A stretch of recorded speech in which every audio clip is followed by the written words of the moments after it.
Strive, what did you observe about Johnson and Johnson? What do you think was different about the makeup of that company or its approach to this pandemic that produced a vaccine that you could access versus the other companies that you talked to? No, I'm not calling them a saint. It just so happened that they did a trial in South Africa. Okay, I'm not giving anybody a pass. Okay, the chairman of Johnson & Johnson was supposed to be a member of this panel. So I'll let him answer for himself. Okay, it just so happened that they noticed that South Africa had a production facility which they could add to their global supply chain. And because we discovered about that, we were able to intercept. Otherwise, those vaccines would have been produced there at a South African facility and not being used in Africa. So they're not a saint. Let's wait to see whether we fully get what they've promised. Okay, they told us that they had created this thing called COVAX. I met with them, with my colleagues, the African leadership, in January. And we said, okay, what can you do for us? They said, we can deliver up to 20%. We said, but 20% cannot deal with our problem. You yourselves have set that the Europeans and the Americans have set a target of 70% of the population. Why should Africa have to deal with this permanently? They said, well, we can only do 20%. You have to go to the donors. We said, okay, meet us halfway. You do 30%, we do 30%, and set a target of 60%. And they said, okay. And we said, can you give us a schedule of what you can deliver? They told us 700 million doses. I have it in writing by December. Between January, they said by February, we met in January. They said in February, you will start to receive vaccines. Up to 27% of your population by December. I have it in writing, but we have only received less than 30 million of that projected target. Meanwhile, we could not buy any. So how can I say science has been a miracle to my people who are dying? We're going through the third wave now. Our people are dying. We have grandmothers that are dying. You can watch the Euro finals without a mask on. Okay, it's happening now, but we can't. And I cannot be here and not tell you we're disappointed. So it's not a question of, oh, this was a moral failure. It was deliberate.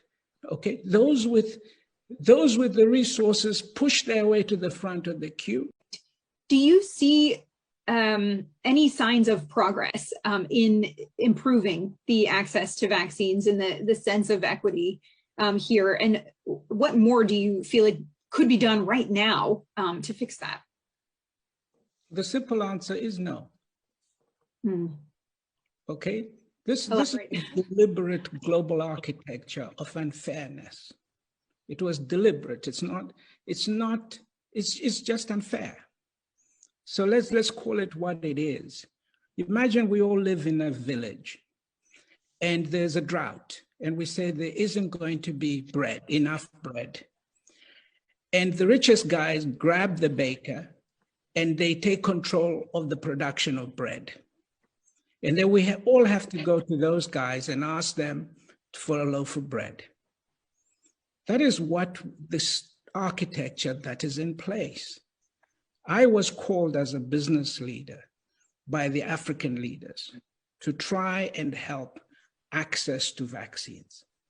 I met all the manufacturers in December and said, we would like to buy some vaccines.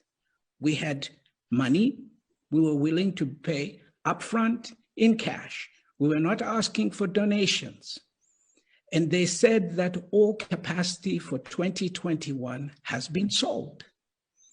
So the people who bought the vaccines and the people who sold them the vaccines knew that there would be nothing for us. That's all we ask.